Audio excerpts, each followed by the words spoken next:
Thank you all. Good evening and welcome to the Adelphi New York Statewide Breast Cancer Hotline and Support Program's Celebration of Survivorship. Yo puedo escuchar la intérprete. Sí, sí se puede escuchar.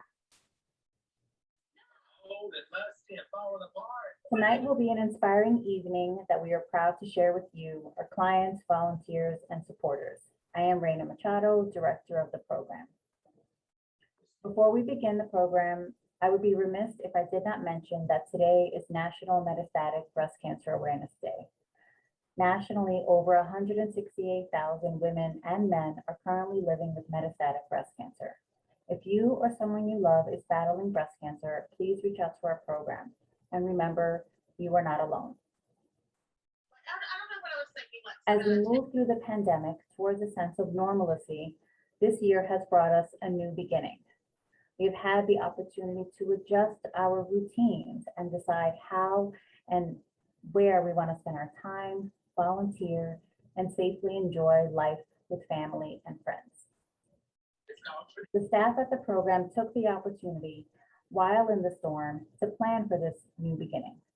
We are thrilled to be back in the office, on site at NASA University Medical Center, and in the community.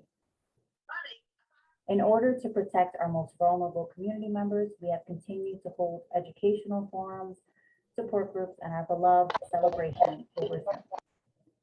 We look forward to new beginnings with all of you and will carry with us the lessons learned as we embrace another year together. There are so many people I want to thank tonight. My remarkable team, Angela, who coordinated tonight's celebration, including securing an interpretation company as we continue to expand how we serve our bilingual breast cancer patients. Thank you. If you are not speaking, I hear background. If you could just make sure that you're on mute, not just there's a TV. Thank you. Michelle, Kim, Angelica, Adriana, Lois, Nina, Naomi, and Lynn. Under even the most challenging circumstances, you never paused, and that allowed us to continue providing services to the breast cancer community. We truly appreciate your professionalism, commitment, and dedication. Thank you. To our interns, both current students and alumni, thank you for joining us and for trusting us with your education. The advisory board, including those of you here tonight, Joan, Adie, Ellen, Debbie, Lynn, and Pam, thank you for your ideas, support, and contributions to the program. Our volunteers are the heart and soul of our program. Thank you for your continued dedication and compassion. A special thank you to our generous sponsors, Dr. Karen Kostroff, Long Island Plastic Surgical Group, and NY Bra, and to all the people and businesses who purchased journal ads.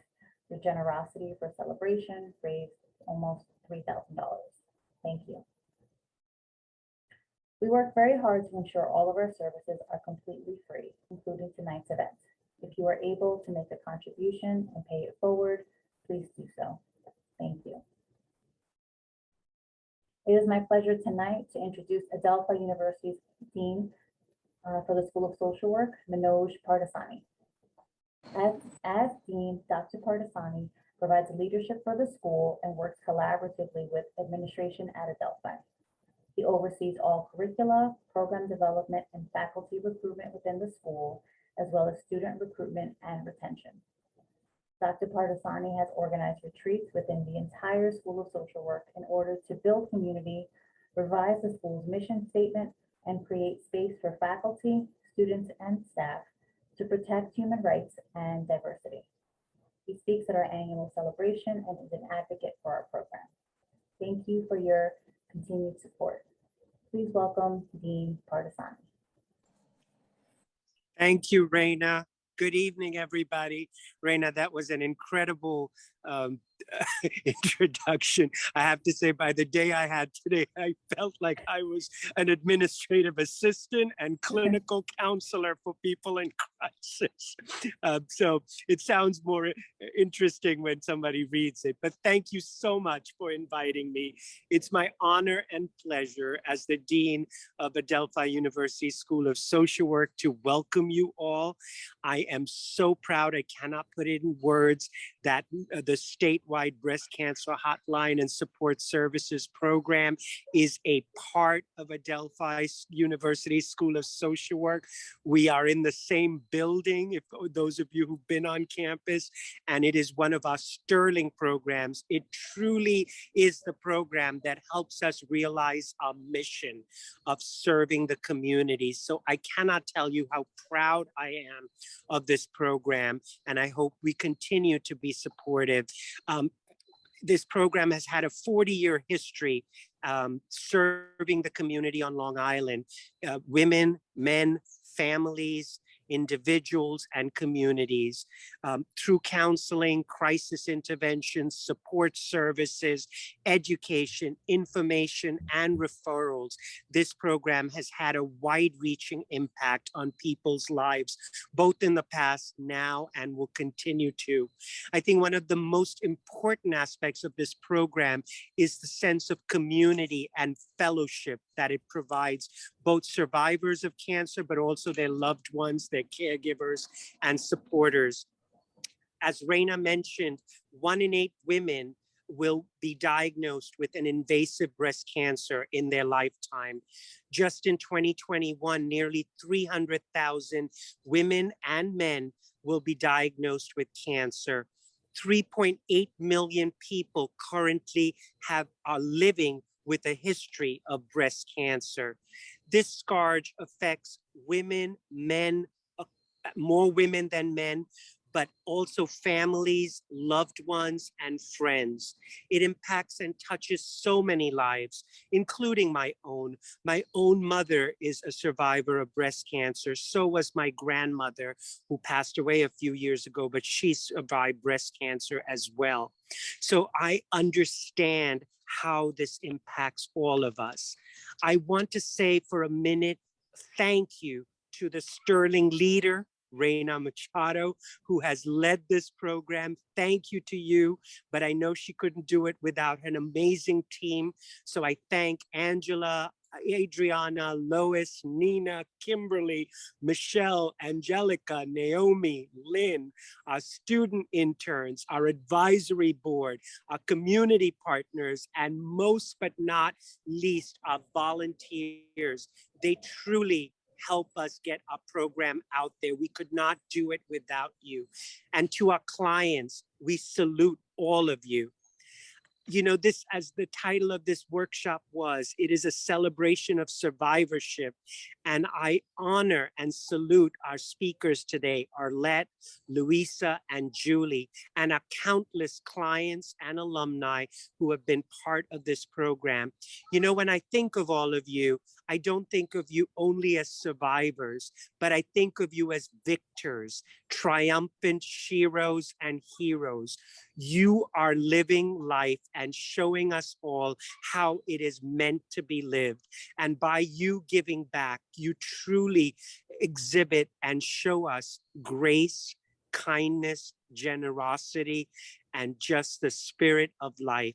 So I thank you all, for everyone who is attending today, but especially our speakers today. And we are so proud that you have joined our event. So I can't wait to hear everybody's story, and each story just inspires us all. So thank you to all of you, and thank you for inviting me.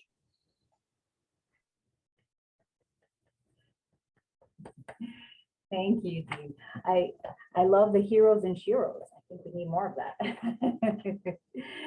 Thank you. It's my pleasure tonight to introduce our first speaker, Arlett Higgins. I can't wait to hear your story. Arlett is originally from Long Island and is a 4-year breast cancer survivor. She is a proud daughter, mother, and grandmother to 3 amazing grandchildren. Arlett credits her strong faith to helping her survive and thrive throughout her journey with breast cancer. Arlette was introduced to our program when she was initially diagnosed, and so as a result, she's very familiar with our social work staff. Today, she is proud to raise awareness for breast cancer in the community. We are very fortunate to have Arlette share her perspective with us tonight. Please welcome Arlette. Good evening, everyone. My name is Arlette Higgins. I am a survivor, 4.5 years. Today, I had just got good news too as well. Let me start that. Dr. Ali, my cancer doctor, oncologist, he called me today with my test results stating that my blood work was excellent. I am still a cancer survivor. I'm so happy of that answer today from him. I was diagnosed with breast cancer, stage 3. I had bleeding from the nipple of the duct of my breast, of my right side. So when I went for a mammogram, there was no lump. So I came back. And then they did a sonogram. There was no lump. So one of the doctors came in and looked at me and said, "Oh no, that's too much cancer." My world shattered so badly. And I kept praying and said, maybe it's not it. Maybe she's just looking at me wrong. She sent me over to Dr. Polak. And one of the girls said, "Oh no, give her one of the cards and we'll make an appointment." She said, no, she's going there today in the Ryan building. So I walked over there and I was nervous. And when they was waiting for me, Dr. Polak called me in the office. He looked at me, said, "Okay, we have to do a biopsy, but we have to put you to sleep because it's in a sensitive area." So I said, okay. They made an arrangement and everything. So I went for, after I did the biopsy, I waited a week and they gave me a call. I was at work. And they said, "I'll let Dr. Polak would like to see you." And I said, "You can't tell me over the phone." So they said no. So I think I answered my own question. But I kept praying and said, maybe they're wrong. Maybe I'm wrong. So I went there to the Ryan building that day. I had to leave work. I went over. I walked in all alone. And then when he sat me down, and he said, "You have tumor cancer." He cried. I was like, why are the doctors crying? I don't want you to be crying. So I broke down and started crying. They both embraced me, Dr. Polak and Susan. And they start making doctor's appointments with the oncologist, the radiologist, and the plastic surgeon. I just cried and cried and cried. I was in the darkest place in my entire life. I never knew I was sick. So when I came out of there, I went to the parking lot.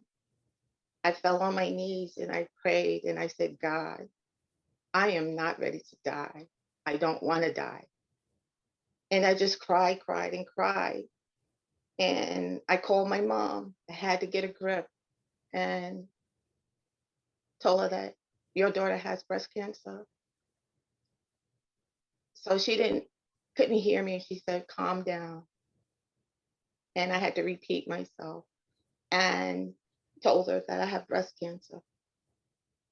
And I told her I needed her the most. A mother that brought me into this world. I needed her by my side, but she couldn't travel. So I understood. So I called my other siblings, my brothers and my sisters, to tell them I have breast cancer. And once I told them all, I still cried and cried and cried, went back to work.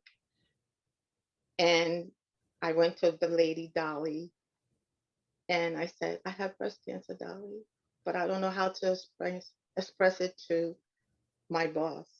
And she said, "He will listen." And when I went in the office, and I said, Doc, I said, Mr. Singh, I have breast cancer.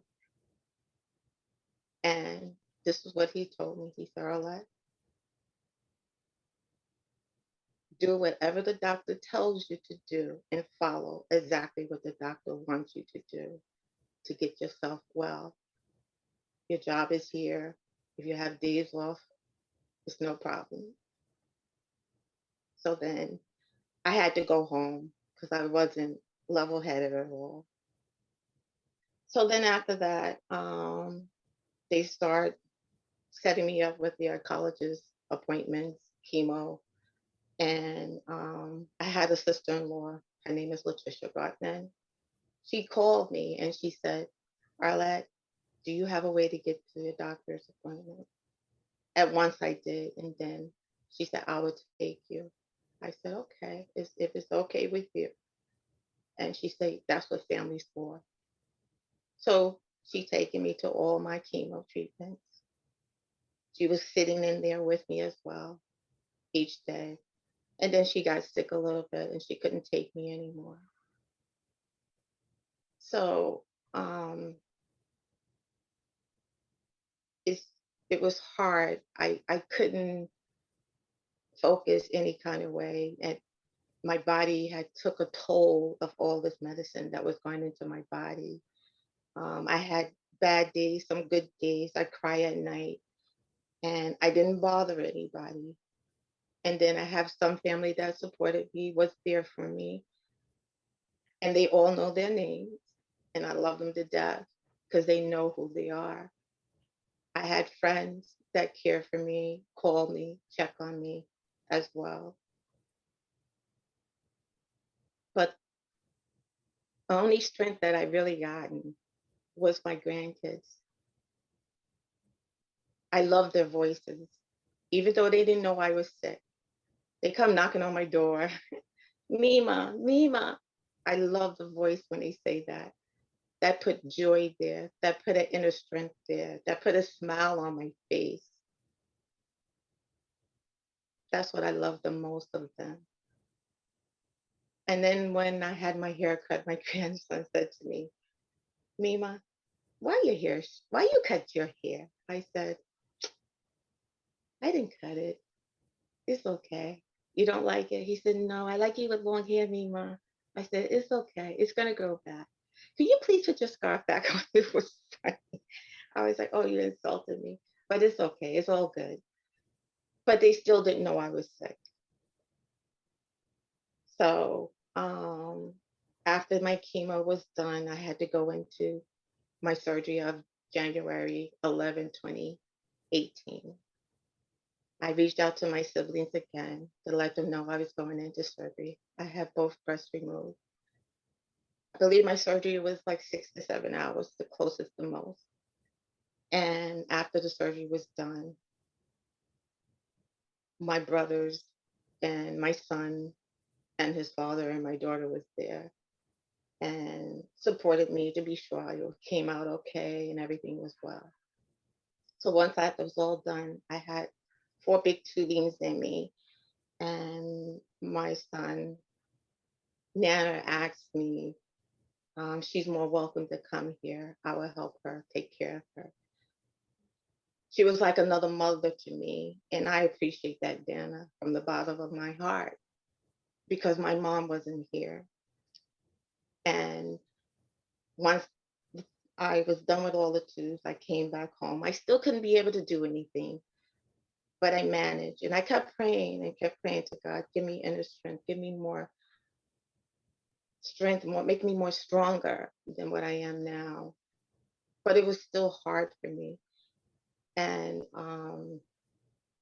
after that was done, the nurses come in, they come check on you and stuff like that. And it was a home nurse. And I was healing very well. Then I had to do radiation. So that was another storm I had to go through for like a month or two. And it took a lot of energy out of me. But I came home, I rest. And then some days I can go to work, some days I can't. but I kept praying and praying for inner strength as well. But the most of all is all the people that really truly love me was there for me. Then I had Rise too as well. My angels, they know who they are. They're always going to be my angel for life. They're my friends too for life. I love them.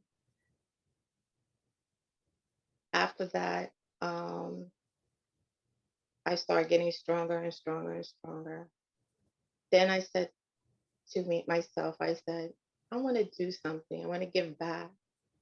So I had joined with the American Cancer Society, and I made a team, and they're awesome behind me, and they supported me as we did the walk. And my team is Survivor Arlette.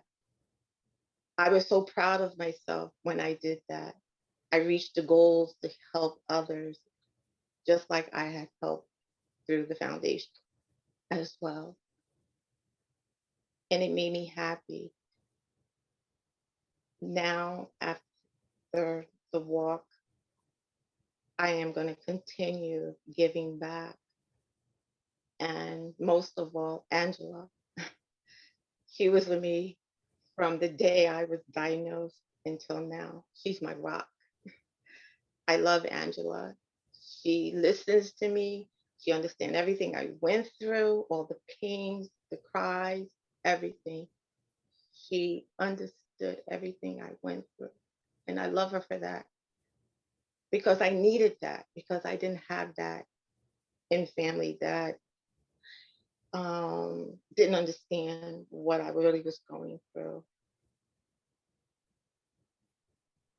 But when I came through it, I am thankful for life, because I wouldn't be here today if I never had faith in myself. So to all those out there, the women that's going through cancer, don't let cancer win you. You win it. You win cancer, because you're going to be a survivor and a warrior. Because as of today, as I stand here, I am a warrior. And to all of you, thank you for watching, listening to me, because it means so much to me. And to all of you, you have a good night.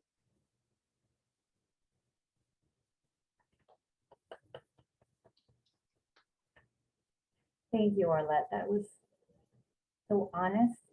I could almost hear your grandchildren talking to you in their little voices and the strength in yourself, and how you worked with Angela and the other people in your family, the angels and your friends, and walking. It's really beautiful. It's really beautiful. Thank you. Thank you for sharing your story. I'd now like to introduce our second speaker for the evening, LUISA Jefferson.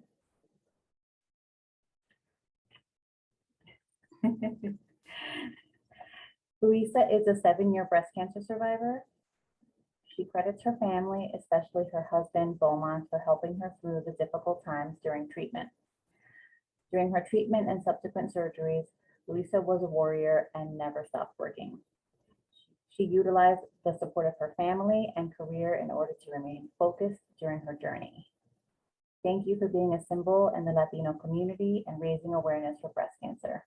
Please welcome LUISA. Okay. Good evening. Buenas noches. When I was first approached about speaking tonight, my first response was no. First of all, I don't like public speaking. And speaking about myself and my personal life is something that I don't particularly enjoy. But after thinking about it, I decided to do it in the hope that something in my experience will resonate with someone who is listening tonight. So please bear with me as I get through this. I was diagnosed with breast cancer in the late summer of 2014.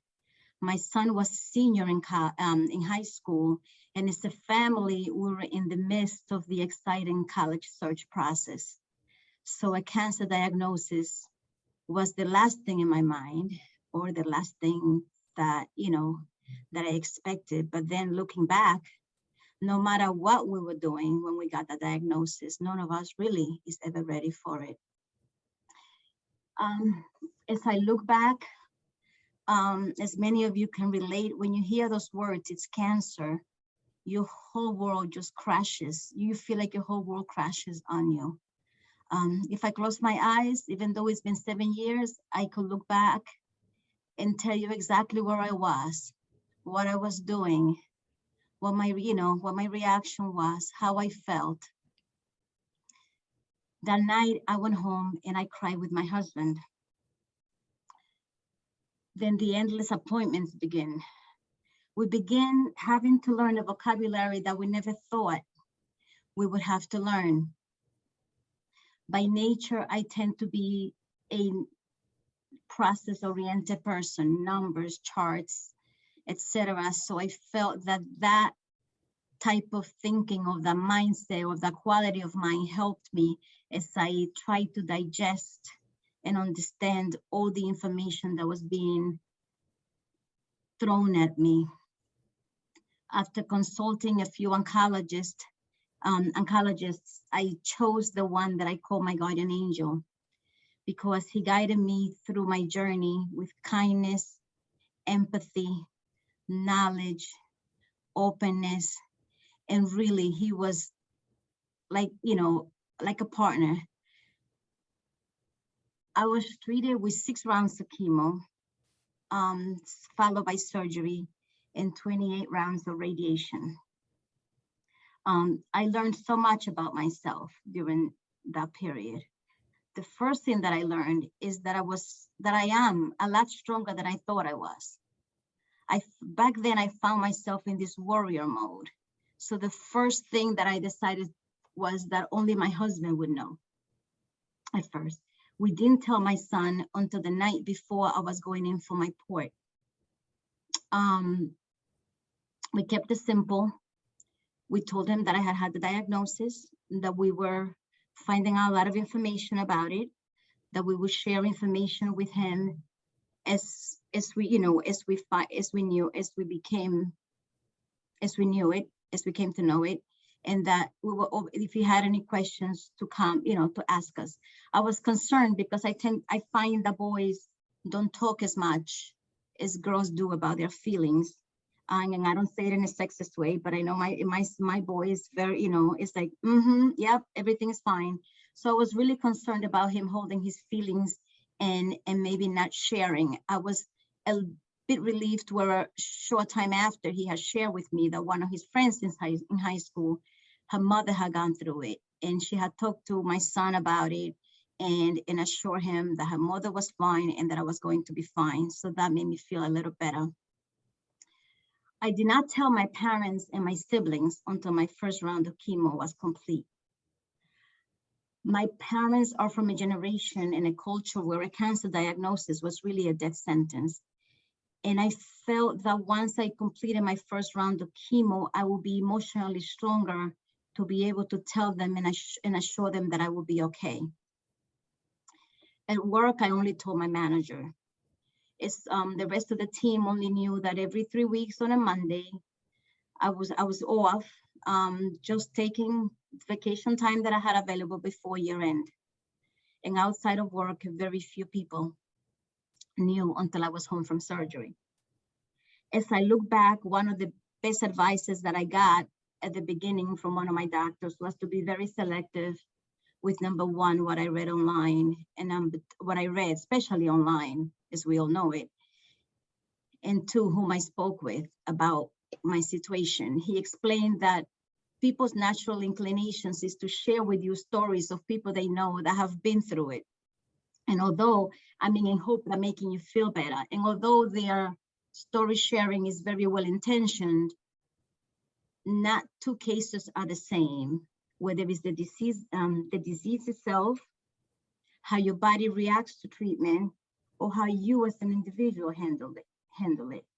So I limited my research to reliable sources, and I made an effort to stay away from sad stories, even though I know that it's tough at times. Emotionally, my husband was my rock. He was my strength throughout my journey, especially in my lowest moments. For those that have gone through chemo, you know that when those, what I call demons, when those demons hit you, all you want to do is curl up in bed. I wanted to curl up in bed and cry. And to be honest, I did do that some days, but I kept saying to myself, snap out of it. You got to stay strong. My motto to myself was really like, snap out of it, stay busy. So I made an effort to remain positive in spite of how awful I was feeling at times. I work in finance. So I was able to work through my chemo and my radiation other than the days that I went for treatment. And in some respect, I consider myself lucky. I say that because it allowed me to keep my mind occupied and not dwell on what was happening to me. And I also say lucky because I know that many people that go through it are not able to do that, whether it's because of their job, the nature of their job, or for various reasons, they're not able to work through it. So I think in that respect, I was lucky to be able to work during treatment.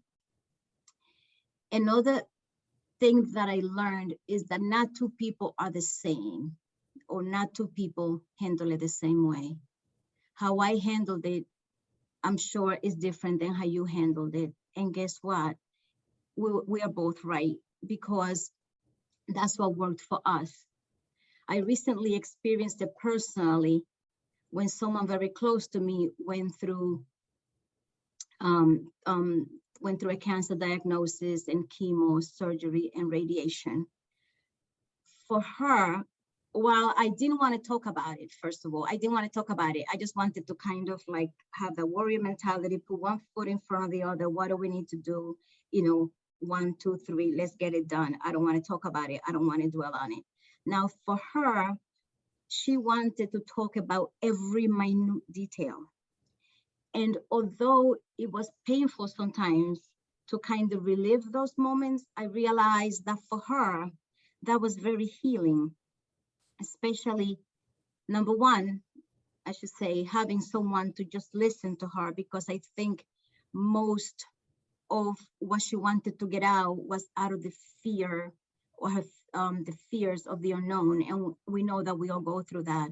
But also just having someone that had gone through it, just listen, be there to listen, was a big help. So it really taught me that no matter how we go through it, there is no right or wrong way of going through it. We do it the way that feels right for us. And that is very important for us to all realize. So my advice is, do what feels right for you, even in choosing your doctors. Like the reason why I chose my one doctor and the team that I went with, and I call it a team. I was a baseball mom when my son was growing up. So I saw all my doctors. It was really a team that got me through it. But one of the reasons why I chose this one particular doctor is because I needed to have a connection. I needed that connection. I needed to feel comfortable, not only that they had my best interest in mind, but that they were, when I did feel those fears that I wanted to share with, it was someone that would answer my questions with facts, that would acknowledge my fears, yet assure me that I was on the right path to healing. If I was to name the one thing that helped me through my treatment, besides the love and support of those around me that knew about it, and my amazing medical team, was the warrior mentality that I spoke about earlier, and keeping a positive mind. Even though those dark thoughts crept my mind about what could happen. Oh my God, my son is going to college. I gotta beat this. I gotta be there for him. Even though those dark thoughts did creep in my mind, I would do my best to fight them off and assure myself that I was going to be okay. Now, as a Latina woman, I would like to take this opportunity to address the Latina women that are on this call.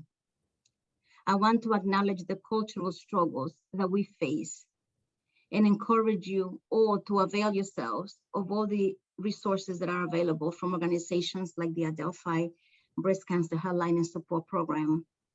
I have just recently gotten to know about them. Actually, a while back, they were referred to me by one of my doctors when I had shared that when I was ready, I wanted to give back, and especially to Latina women. And this one person recommended to me the Adelphi program, but then COVID hit and kind of things went on pause. So I'm so glad that I've become familiar with their program, and I'm so impressed with everything that they do to reach Latina women in particular, and meet them where they are. I know that it's not easy for us. I know that as women, most of us, especially our generation, and hopefully this will change with young people, it's not easy for us to talk about our bodies. I mean, let's be honest, growing up, I know for one, I couldn't even talk about my period growing up. And I'm sure many women that are listening to me, that are listening tonight can relate to that. So when I said earlier that no one in my family has suffered from breast cancer before me, I can only say that I know of. Knowing the unfortunate statistics of breast cancer about affecting 1 in 8 women, I tend to believe that perhaps some of my relatives went through it. And to this day, they may not be comfortable talking about it. And that's something that I will always wonder about. But the good news is that we can change that. Hopefully, as we heal, both physically and emotionally, we can share our stories and we can encourage other Latinas to do the same. We have a saying in Spanish, en la unión está la fuerza, meaning there is strength in unity. And I truly believe that. As women, Latina or not, our nature tends to be to take care of everyone else around us. And we should do the same for ourselves. So let's lean on each other and let's continue to help each other. Something as simple as just listening to someone that is going through a diagnosis or a treatment as they deal with a physical and emotional toll is extremely helpful. So let's be there for each other. After all, no one like someone that has been through this truly understands what it's like to go through this journey. I want to sincerely thank, from the bottom of my heart, the Adelphi Breast Cancer Hotline and Support Program for their amazing outreach to Latinas, women in general. And I thank you for providing us all a forum where we can share our stories. I mean, just preparing for this program, I learned so much from Julie and Arlette of what they went through it. And even though the journeys were very similar, how different each of us approached it and each of us handled it. And I found so much comfort in just listening to their stories. So to survivors and thrivers out there, please know that you are not alone. I know we all choose, how we travel this journey, but please know that you are not alone. That you are stronger, really, you are stronger than you think than you know you are. You're stronger than you think you are. That is one major discovery for me. I really stopped sweating the small stuff. I really, they said, what doesn't kill you make you stronger. For me, it did that. It made me realize what a strong woman I am. And if I can get through that, I can pretty much get through everything. So find the warrior inside of yourself. Stay positive and fight on. And best of luck in your journey. I know the journey continues. We know this thing, it's an eternal journey, but traveling together, we can definitely make it. So thank you.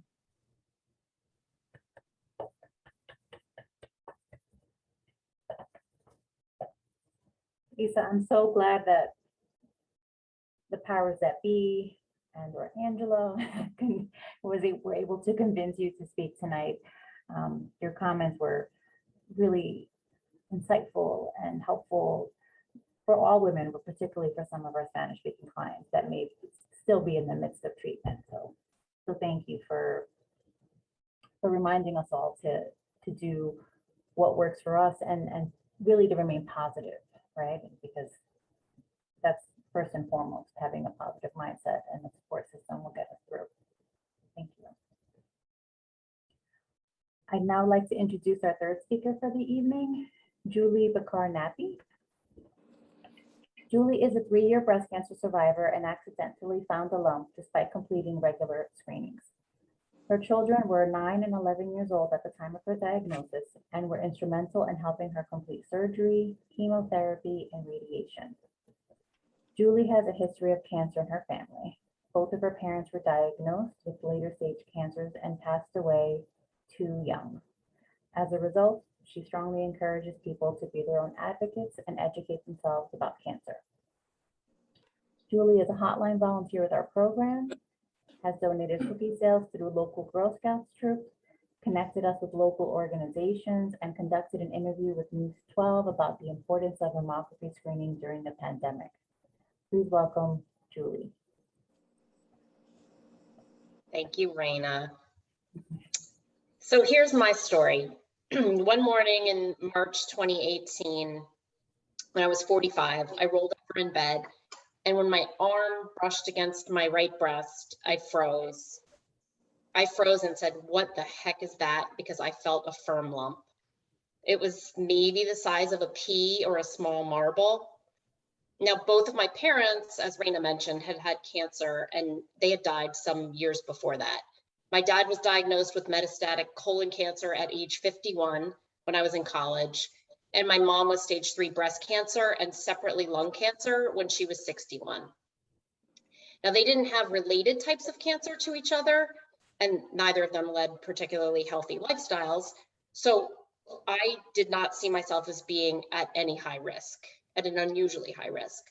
But I did have what I call a cancer context. So I knew that lump wasn't right. I knew it, even though I had actually had an all-clear mammogram and ultrasound only a few months before. Did I know it was cancer when I felt the lump? No, but I knew it wasn't right and that I had to get it checked out right away. So I went straight into action mode.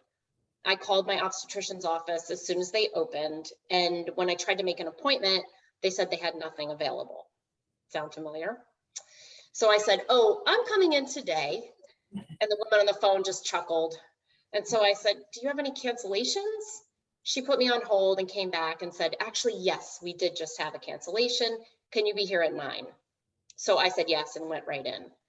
And that began the series of tests over several days that many in this audience are intimately familiar with. The next day, a diagnostic mammogram, then an ultrasound, then another day, an ultrasound guided biopsy, all of which, by the way, I obtained by my asking about cancellations.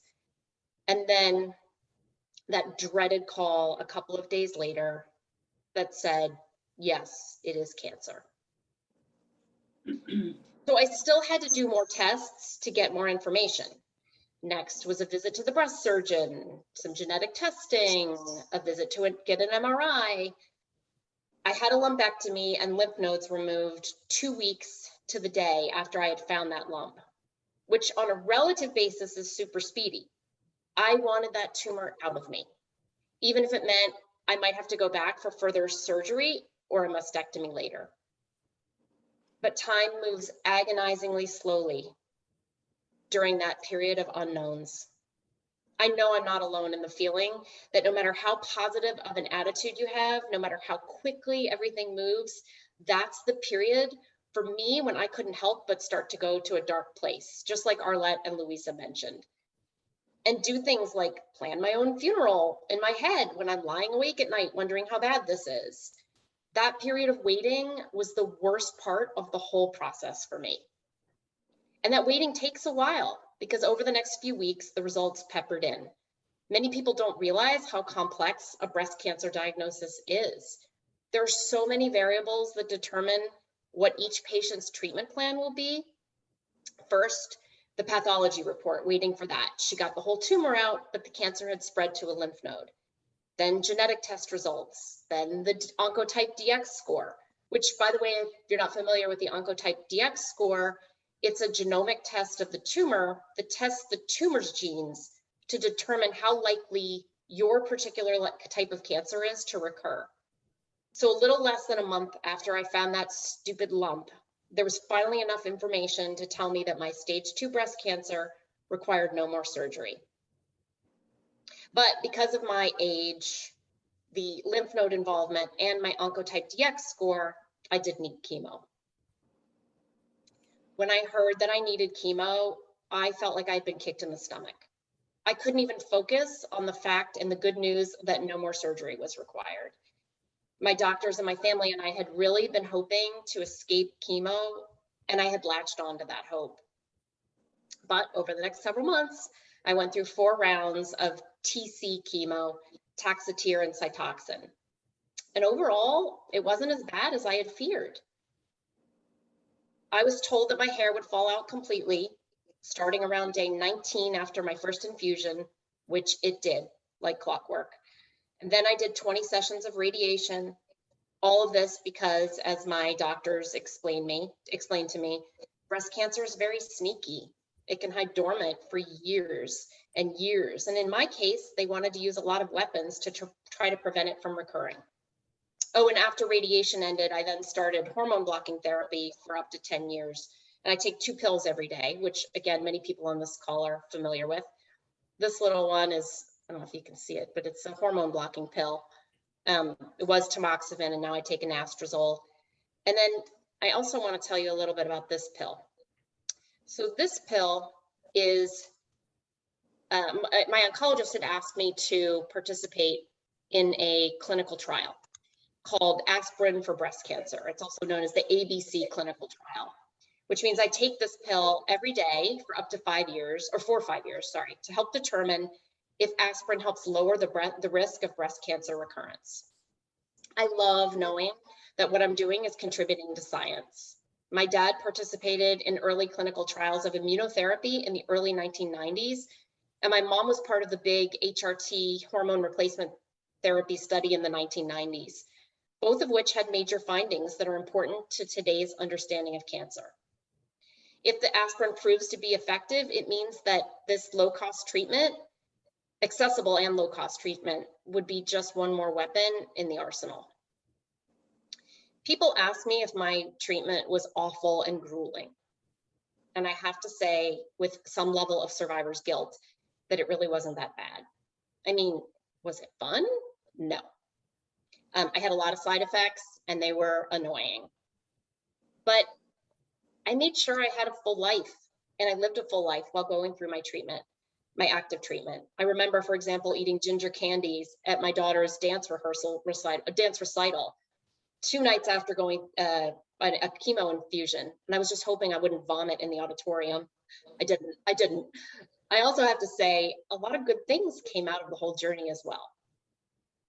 Newsday recently interviewed me for an October breast cancer feature they're doing this month. It comes out at the end of this month.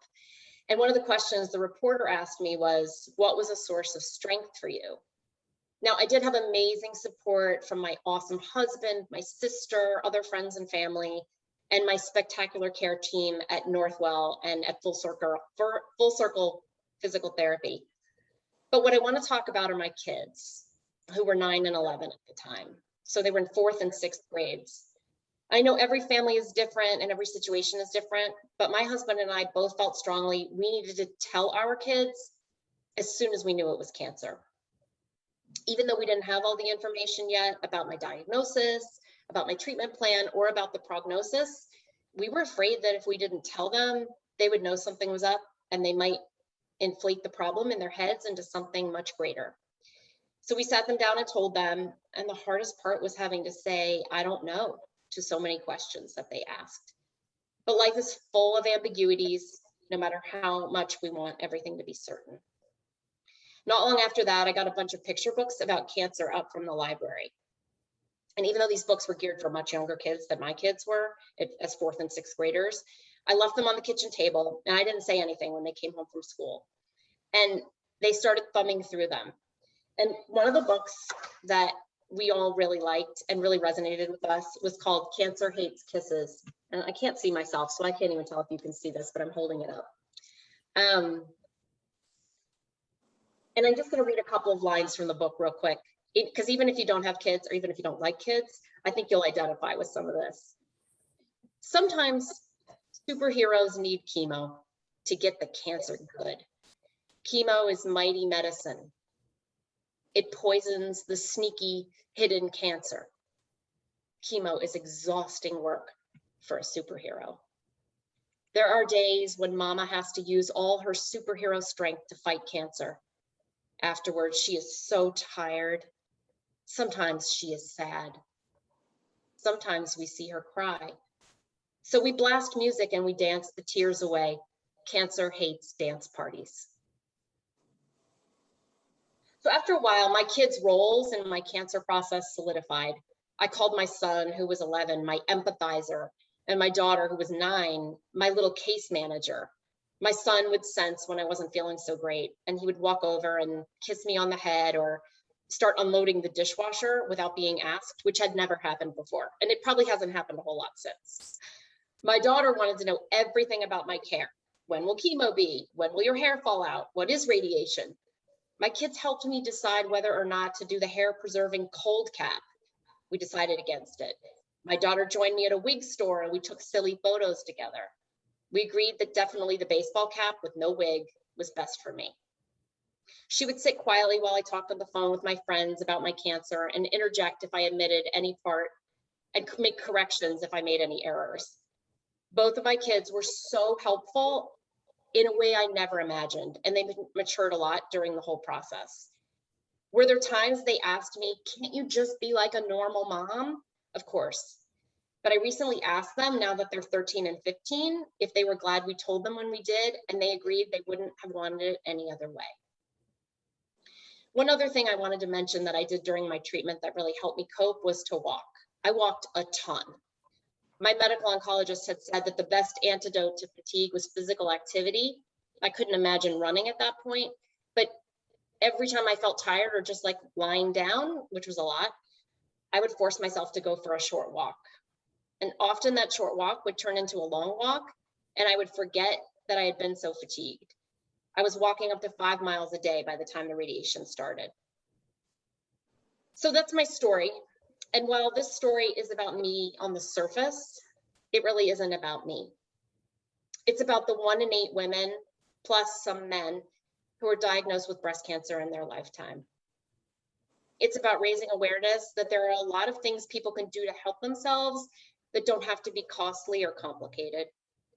And it's about figuring out what we are going to do about women in underserved communities who are getting diagnosed at a later stage than they should be and dying at a higher rate from breast cancer than they should be too. My hope would be that someone hears my story and just thinks about just one thing I said and thinks, okay, that's one thing I can do. I can do that. So that's the end of my story. And with that, Raina has asked me to do one last thing. So for my fellow volunteers, can you please raise your hand and keep it raised? Now, can I ask all of the survivors to raise your hand and keep it raised? Now, any warriors or thrivers fighting cancer now, caregivers, or if you've lost someone due to breast cancer, raise your hand and keep it raised. Everyone who has been impacted by breast cancer in some way, please raise your hand and keep it up. And as you can see, pretty much everybody on here has their hands up, or a hand. Thank you.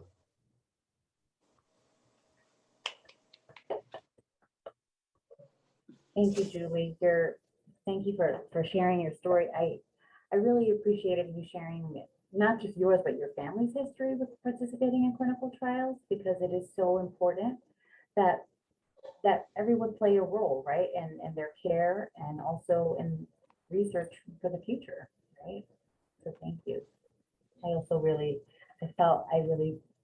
my eyes welled up when you talked about your children, and I appreciated superheroes, which we can definitely relate to. And there's been many times we've had many superhero cakes and other events because you're all superheroes. And so thank you. I just want to Ask everyone to please join me in thanking the panel of speakers. On behalf of the program, Julie, Arlette, and Louisa, you should have received flowers earlier today. Thank you all for sharing your personal and inspirational stories. Everyone here tonight knows how important it is to maintain a support system. Remember, you are not alone and we are here to help. If you need to talk, please call our hotline at 1-800-877-8077. You can also visit our website at breast-cancer.adelphi.edu and register for our free support groups, events, and educational forums. We hope to see you in person for our drive-in movie fundraiser. We'll be showing Disney's Coco on Friday, October 22nd at 6:30 p.m. right here at Adelphi. We will now share a PowerPoint presentation with photos taken over the past year. Michelle? I am from Full Circle Physical Therapy, and I'm thanking every one of you for all of this. Our patients love you, and we thank you. Thank you. Thank you.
Thank you again for joining us, and good night.